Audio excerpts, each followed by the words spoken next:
Merci à tous d'être venus. Du coup, moi, c'est Vincent Spievac. Je suis développeur full stack et vous pouvez me suivre sur vspievac, sur un peu tout, GitHub, Facebook, Twitter, etc. Et j'ai fondé Delibrain, en fait, une petite société à taille humaine puisque je suis tout seul, je suis freelance.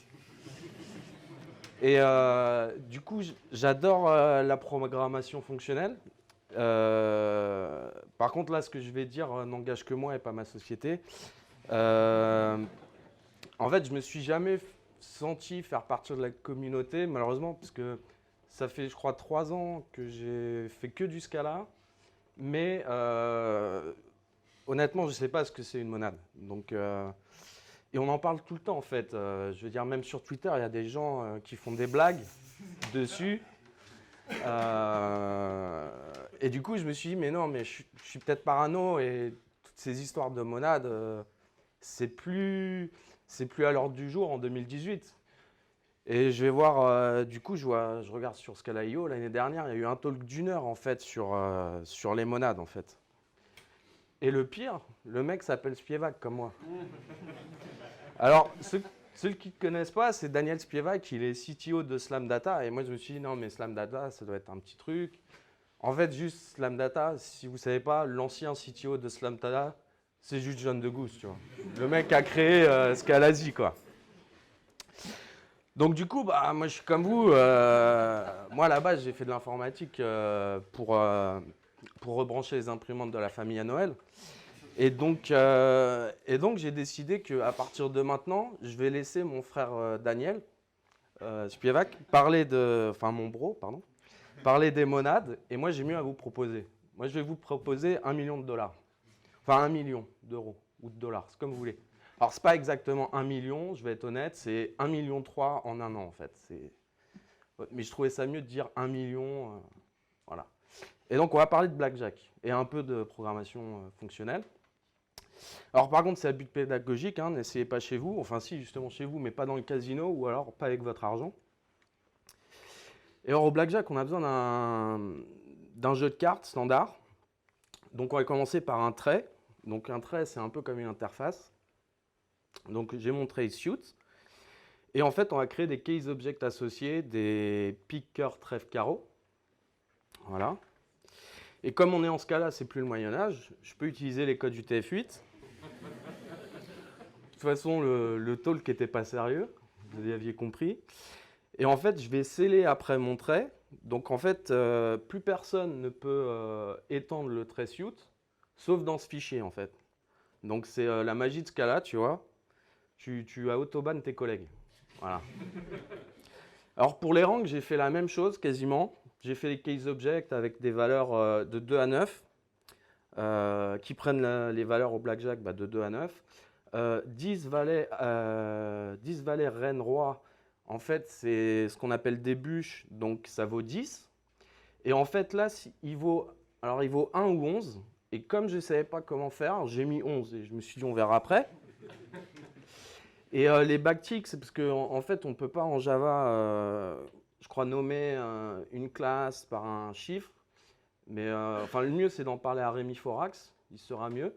Et alors, j'aurais pu faire, je ne sais pas si vous avez vu, j'ai fait une sealed abstract class, en fait. Alors, j'aurais pu faire un trait, mais c'était plus long, en fait. Et puis, de toute façon, mon rank, je n'avais pas besoin de l'hériter ou c'était pas un comportement réutilisable, etc. Et puis plus sérieusement, en fait, c'est mon projet, si tu veux, et puis je fais ce que je veux, quoi. Voilà. Donc ensuite, ce que j'ai fait, c'est que j'ai créé une playing card, donc qui prend un rank et une shoot. Et j'ai aussi fait une cut card, mais ça, on verra après à quoi ça sert. Et donc après, si je veux créer mon deck de 52 cartes, au lieu de faire un double fort imbriqué, je sais pas, on va faire mieux en fait. Je vais prendre ma séquence de suit et de rank, et en fait, je vais faire un for heal. Voilà. Et donc, c'est bon ou pas? Ouais. Et si je vais aller trop vite, il faut me le dire et bah, j'en tiendrai pas compte. Et donc, ouais, parce qu'il il est assez long le talk. Et donc après, j'ai fait un test, donc un deck de 52 cartes, doit avoir 52 cartes, et 4 As et 13 cœurs. Voilà. Et donc j'ai lancé le test, et j'ai imprimé en fait dans le doute. Et donc on voit bien que j'ai toutes mes cartes. Alors par contre, en France, le blackjack, il joue avec 6 paquets, et dans un symbole en plexiglas, et je crois que je peux faire ça, ouais, avec la queue de carte en rouge. Et donc, du coup, ce que je vais faire, c'est que je vais implémenter ce fameux sabot, donc ce chou, sous forme d'acteur. Donc, il va prendre un message take et il nous renverra une carte. Et sinon, je pourrais aussi lui envoyer un message shuffle et il remélangera. Voilà. Du coup, un acteur en ce cas-là, c'est assez simple. Enfin, en AK, pardon. C'est juste une classe qui est en acteur et qui définit une fonction receive qui est une partial function de any to unit. Donc en gros, ça prend tout et ça renvoie rien. Alors vous pouvez les voir dans vos idiots des fois en receive, en fait c'est juste un alias, ou un shoe.this.receive, c'est encore un autre alias. Voilà. Et donc, en général, pour des acteurs AK, ce qu'on fait, c'est qu'on fait un pattern matching sur le receive en fait. Donc je fais un case take et un case shuffle par exemple. Donc attendez, je fais un peu plus de place, c'est pareil. Et donc ce que je vais faire, c'est que je vais créer une variable carte qui va contenir toutes les cartes de mon sabot. Et on va commencer par la méthode shuffle. Donc ce que je vais faire, c'est que je vais utiliser 1 to 6 pour générer une liste de 1 à 6. Et je vais utiliser le map pour remplacer 1, 2, 3 par à chaque fois un deck de 56 cartes. Et donc j'aurai une liste de cartes. Et moi je ne veux pas une liste de cartes, je veux une liste de cartes. Donc ce que je vais faire, c'est que je vais rajouter flatten. Et donc la magie de ce cas-là, c'est que quand tu as un map et un flatten, tu fais un flat map. Voilà. Et ensuite, je vais mélanger ces cartes, shuffle. Donc là, j'ai mes 312 cartes mélangées. Ensuite, je vais couper à 3 sur 6. Donc j'ai ma première partie et ma deuxième partie. Et ensuite, je vais insérer ma carte carte au milieu. Voilà. Et du coup, je mets à jour ma variable carte. Alors pour take, ce que je vais faire, je veux renvoyer une... C'est bon ou pas, Hugo? Ouais, ça va. Donc pour take, je vais vouloir récupérer la première carte qui vient du sabot. Donc je prends la première, je la drop de la liste et je la renvoie en fait à mon acteur qui m'avait envoyé ce message. Donc c'est le mot-clé sender en fait. C'est une référence sur l'acteur qui vous a envoyé le message. Et le point d'exclamation en fait c'est la méthode .tel. Et en fait c'est un fire and forget. Je t'envoie le message et j'attends même pas de réponse. Voilà. Et alors ce que je veux faire c'est que mon sabot au début je veux le mélanger. Donc ce que je peux faire c'est que je vais m'envoyer à moi-même, self, c'est encore un autre mot-clé, le message shuffle, et il va se mélanger à la construction de l'acteur. Et comme AK a fait les choses un peu plus proprement, on a une méthode prestart. Donc j'utilise la méthode prestart. Et du coup, on se dit, tout est nickel, non, mon acteur? En fait, non, il y a un petit problème. J'ai utilisé une variable mutable. Donc en ce cas-là, en fait, tu n'as pas le droit d'utiliser une variable mutable. Enfin, tu peux, mais c'est comme un blasphème, en fait. Donc c'est pas possible. Et moi, je savais pas, moi je suis pas bon en fait, donc je savais pas comment faire si tu veux. Donc j'ai regardé sur internet et la best practice en fait, si tu veux faire du mutable sans faire du mutable en AK, en fait tu définis une fonction active qui va prendre tes variables qui vont muter en fait, et ton acteur en fait, quand tu vas vouloir modifier son état en fait, tu vas faire un contexte become. Et en fait, ça remplace à chaud la fonction receive. C'est clair ou pas? Donc l'idée, c'est que par exemple, quand je veux add une key, par exemple, on voit qu'il fait un context become active de de isInset plus la clé. Voilà. Et donc du coup, j'ai pas muté de variable, mais j'ai fait muter le contexte en fait. Du coup, on fait pareil. Resave de active de sec de empty. Et puis après, en fait, je fais context become de active de rest. Et puis pour le shuffle, je fais context become de active de shoe. Voilà. Et donc là, plus de mutable. Voilà. Alors, dernier truc, petit truc, c'est que là, il y a des magic values. Dans tous les langages, c'est pas très bien d'utiliser des magic values. Donc, pour faire en fait, pour paramétrer vos acteurs, en fait, dans la doc AK, il y a 4 façons différentes. Moi, je vais vous montrer juste la façon. Ils vous en montrent 4 et il ne faut pas les faire, et ils vous montrent la best practice. Donc, c'est simple en fait. Vous ajoutez les arguments à votre acteur. Et puis ensuite, ce que vous allez faire, ça c'est mince, comment on dit? C'est un, je sais plus quoi. Bon, c'est pas grave. En gros, vous faites un companion object, shoe, et vous définissez props, et vous créez votre acteur comme ça. Et l'intérêt, c'est qu'après, derrière, quand vous allez vouloir instancier, par exemple, un shoe, vous ferez shoe.props, et voilà. Donc ça, ce que je voulais dire, c'est que c'est une convention, voilà, de faire shoe.props, etc. Du coup, je vais vouloir le tester. Donc, je vais par exemple m'assurer que si je mets ma cut carte après la deuxième carte, du coup, ma troisième carte, c'est bien la cut carte. Il faut suivre. Donc, shoe.tel, j'expecte que c'est une playing card. Ensuite, j'expecte que c'est encore une autre playing card. Et ensuite, j'expecte que c'est la cut card.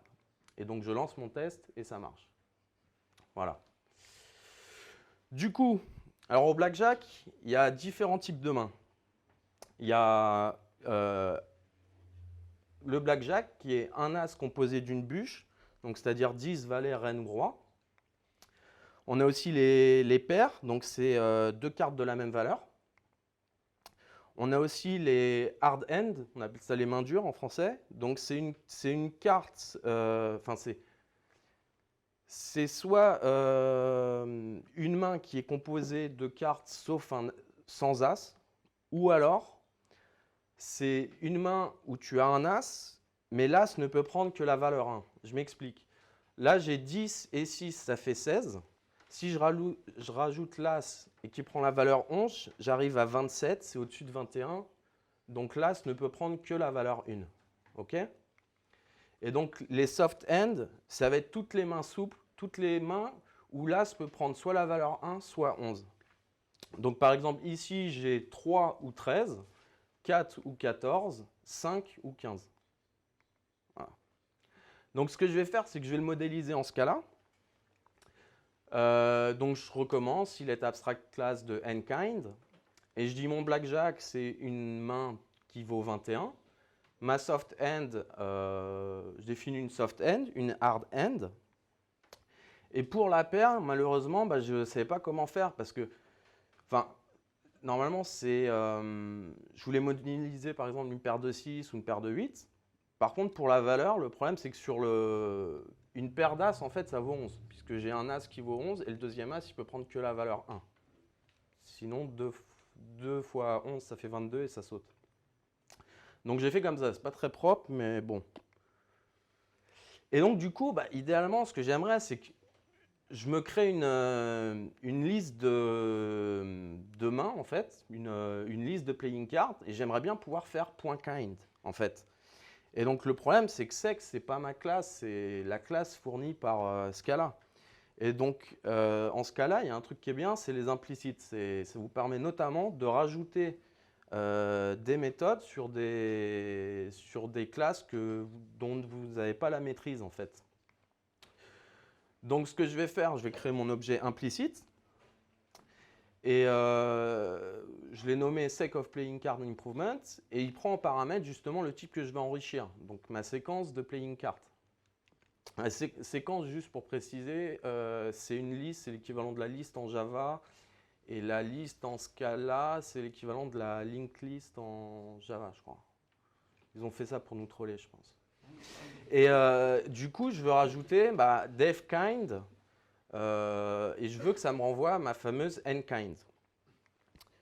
Donc, ce que je vais faire, c'est que je vais commencer avec un pattern matching sur card, donc le paramètre. Et donc, je vais faire le cas simple. Si j'ai une séquence de 2 cartes et que la valeur des 2 cartes vaut 21, je retourne un blackjack. Si j'ai une paire et que si j'ai 2 cartes et que les valeurs sont identiques, j'ai une paire de C1 value, par exemple. Donc comme ça, si j'ai 2 sets, je renverrai paire de 7. Alors on va faire le cas simple.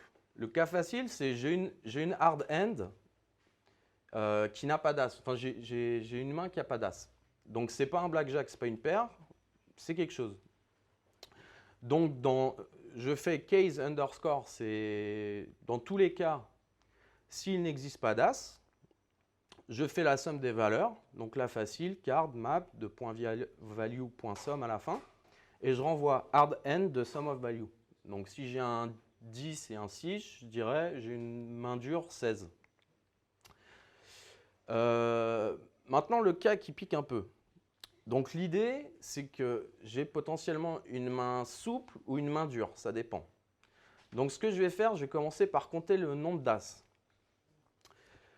Je vais regarder je vais générer en fait une liste des valeurs possibles que peuvent prendre les as. C'est-à-dire que si j'ai un as, je vais gérer la liste 1, 11. Si j'ai 2 as, je vais générer la liste 1, 11, 1, 11. Si j'ai 3 as, je vais générer la liste 1, 11, 1, 11, 1, 11.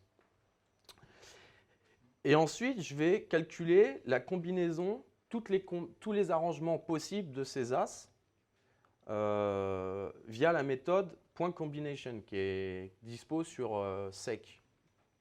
Donc, j'ai fait un petit exemple pour que vous compreniez mieux. Si par exemple j'ai 3 as, je vais avoir 1, 11, 1, 11, 1, 11. Et donc le résultat de combination de 3, ça va être soit les as prennent 1, 1, 1, soit 1, 1, 11, soit 1, 11, 11, soit 11, 11, 11. OK ? L'idée derrière, c'est qu'après je vais rajouter les autres valeurs. Donc je fais la somme des valeurs sans les as. Et là, je vais générer toutes les mains possibles. Et je fais un filter à la fin et je vais enlever de toutes ces mains possibles celles qui sont au-dessus de 21. Donc je vais garder toutes les non-busted end, toutes les mains en dessous de 21. Et à partir de là, je vais pouvoir filtrer. Si j'ai une main, si j'ai une main qui contient 11, je sais que c'est une soft end. Si j'ai une main dure, une main qui ne contient pas 11, je sais que c'est une main dure. Voilà. Et ensuite, ce que je fais, si j'ai une main soft, je la renvoie, je renvoie le maximum. Si j'ai une main dure, je la renvoie. Et sinon, je renvoie la plus petite valeur possible, c'est-à-dire la somme des valeurs sans les as, plus le nombre d'as. Voilà. Donc j'ai fait tout ça, j'ai fait des tests. En fait, j'ai dû faire tout ça, notamment à cause du cas, par exemple, 3 as et un 2. C'est justement un soft 15. Et par exemple, 5, 9, 10 et un as, c'est une hard 25, c'est pas une hard 35. Voilà. Est-ce que c'est bon ou pas? C'est mieux que les monades ou... Alors on va continuer, parce que le but c'est de se faire 1 million. Donc au début d'un tour, en fait, le croupier va vous donner 2 cartes. Et vous allez pouvoir ensuite, soit sur abandonner ou non, sur under ou no sur under. Si vous abandonnez, on vous donne la moitié de votre mise et la partie s'arrête. Vous allez aussi pouvoir tirer une carte, donc c'est une par une. Vous dites je veux une carte et là, si vous arrivez au-dessus de 21, on ramasse votre main, vous avez perdu l'argent. Sinon, vous avez peut-être, je sais pas, vous avez 10, vous recevez un autre as, vous allez peut-être vouloir retirer, etc. Et donc, quand vous en avez marre, vous dites « just end ».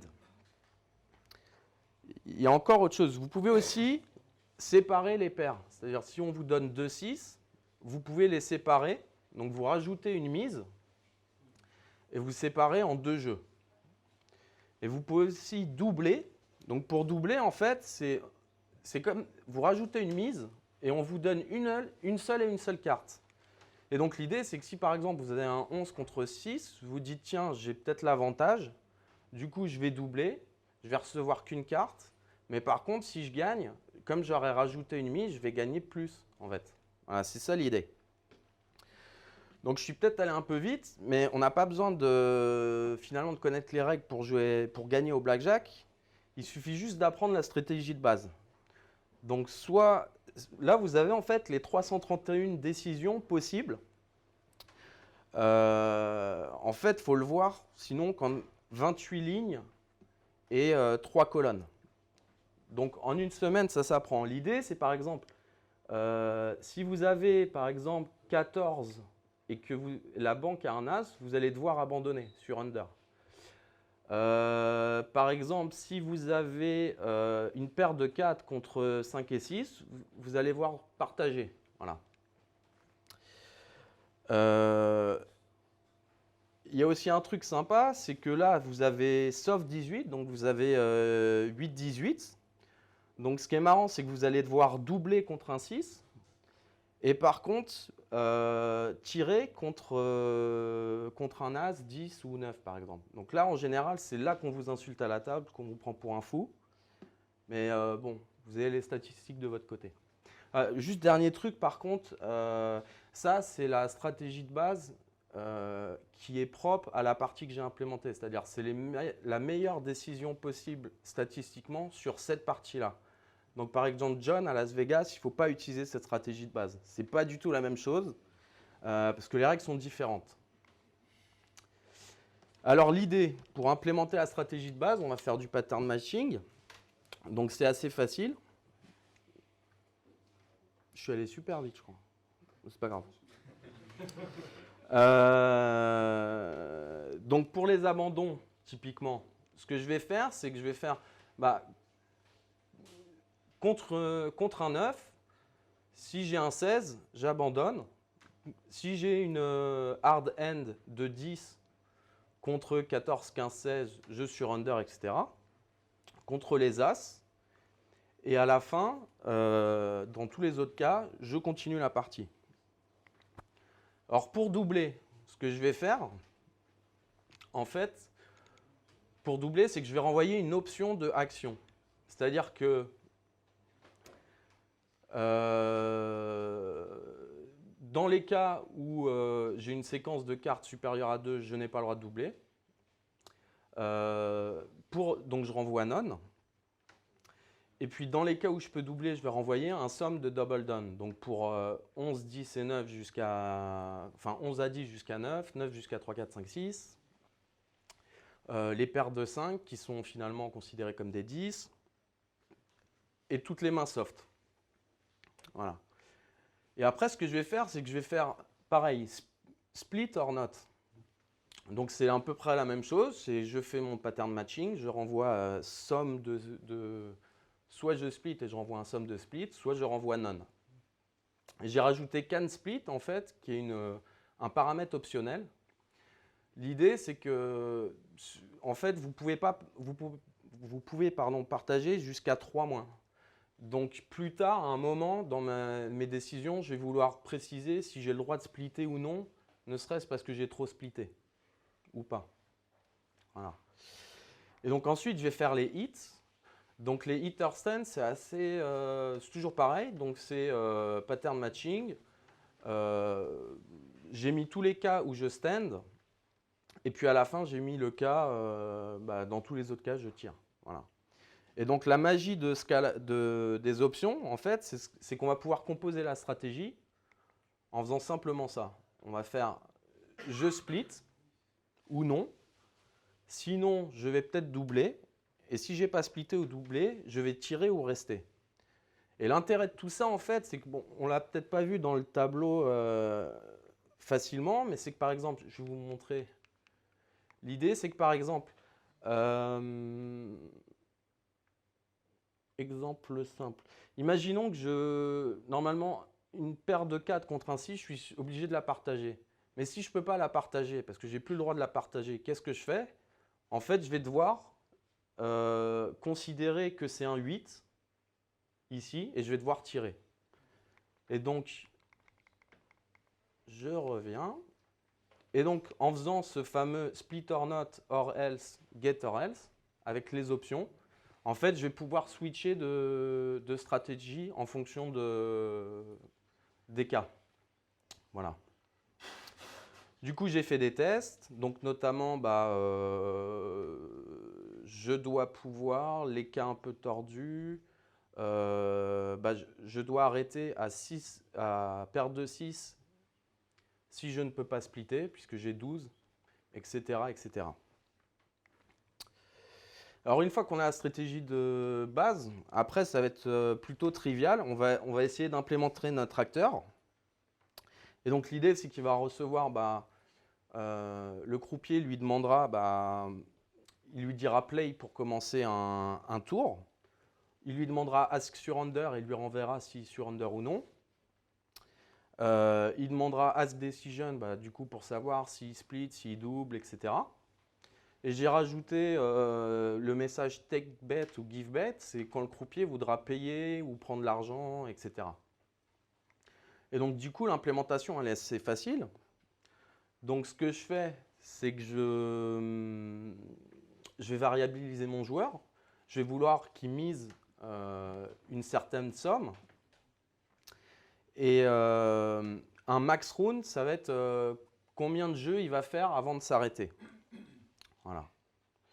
Et donc ensuite, vous vous souvenez, les contextes become avec les states qui changent. L'idée, c'est que je vais simplement encapsuler l'état de l'acteur, tout ce qui va changer avec le temps. Donc, c'est-à-dire la bankroll, c'est l'argent, son pactole, et le nombre de rondes, en fait, déjà jouées.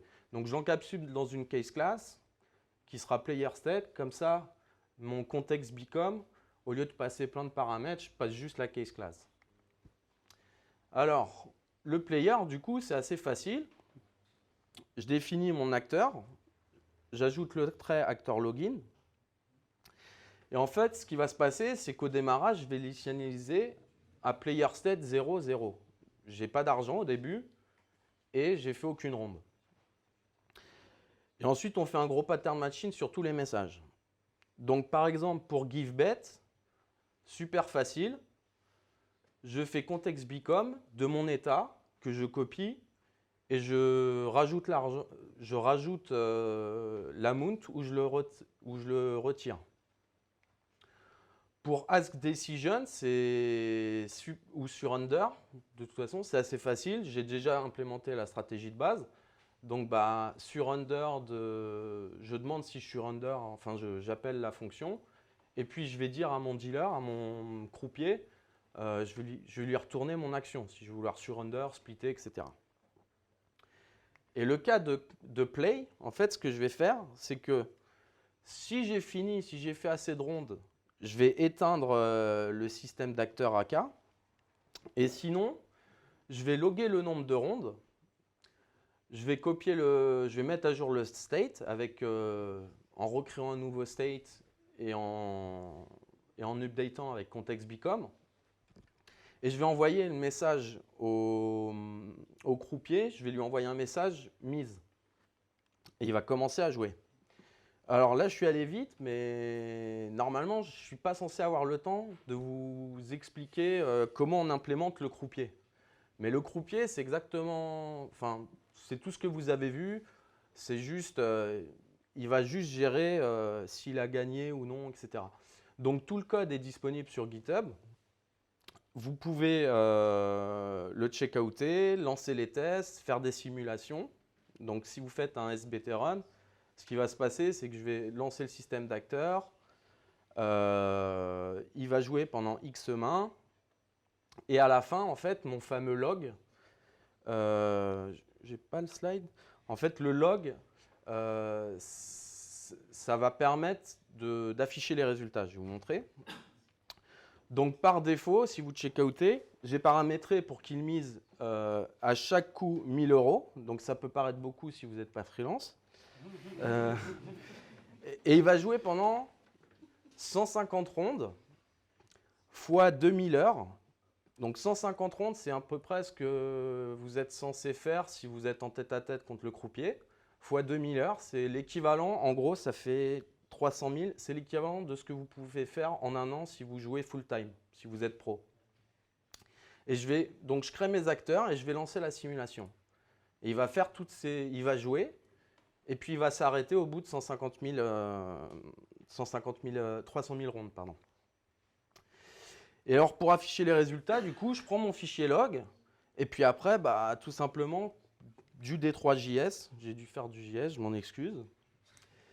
Et bah, première simulation, 1,3 million en un an. Pas mal quand même pour un freelance. Et alors, j'ai refait une simulation. Ah, ce slide ne devait pas s'afficher. Deuxième simulation, problème. Je fais en gros 10 000 €. Donc, c'est une vraie montagne russe. En fait, qu'est-ce qui se passe?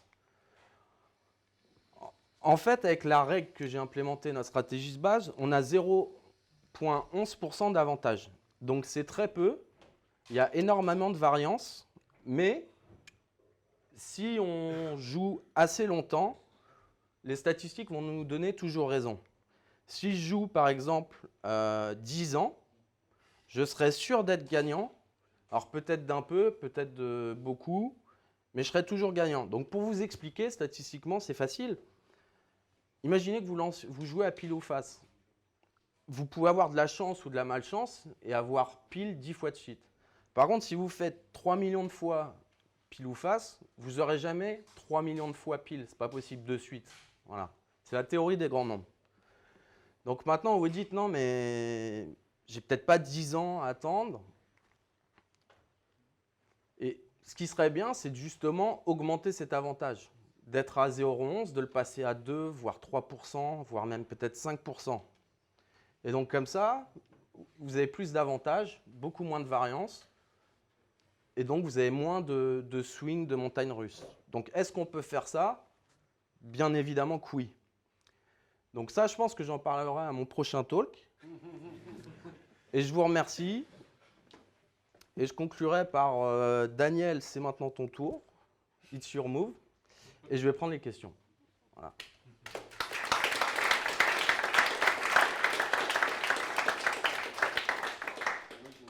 Ouais. Scalaio, tu refais la même avec Zadaio En fait, j'ai pas compris le talk précédent. Il y a beaucoup trop de trucs, les promesses et tout. Mais non, idéalement, peut-être que si je timebox mieux, peut-être que je vous montrerai le dealer. Et après, les autres techniques, je sais pas, c'est compliqué, on va dire, si c'est filmé. Voilà. Parce que j'ai des amis qui seraient au chômage, peut-être. Enfin, voilà. Est-ce que vous avez d'autres questions? Pourquoi tu as été ce jeu pour t'amuser? En fait, c'est un ami qui m'a dit, hey, il y a longtemps, il m'a dit, hey, j'ai vu un film, ça a l'air vrai, c'est les gens du MIT qui jouaient au casino à Vegas, et donc on peut gagner de l'argent au blackjack. Et en fait, c'est une true story. Hein. Ils avaient fait un fonds d'investissement et pendant 30 ans, en fait, ils cherchaient des investisseurs pour monter une grosse bankroll. Et ils avaient dit officiellement que c'était un fonds d'investissement, qui avait un rendement entre, je crois, entre 3% et 300%. Et ils envoyaient les étudiants à Vegas jouer, et voilà. Et donc il y a eu un film dessus, un pote l'a vu, et il m'a dit on va faire pareil en France. Voilà. Ouais. Tu dis AKJS? Non, c'est D3JS. Oui, mais genre pour AK, c'est AK dans le browser ou c'est AK dans... Ah non, c'est juste... Ah, ça va être compliqué là de montrer avec tous les trucs d'écran. En fait, c'est juste, je lance le système d'acteur, SBT Run, il va se lancer pendant les X rondes, et dès qu'il a fini, mon fichier de log, de logger basique, il contient toutes les données. Je fais juste un open de index.html et voilà, j'ai le graphe. Voilà, c'est juste ça. Tu peux utiliser AK avec Oui. Mais bon, là, c'était un quick win. Tu peux lancer le truc, ouvrir ton browser, faire F5 et la courbe se dessine voilà, en quasi temps réel, quoi. Voilà. Bon, je crois que c'est tout. Bah, surtout, faites pas ça. Parce qu'il y a beaucoup trop de variances. Donc, le faites pas. Il y a d'autres techniques pour passer à 2-3%. Voilà. Merci.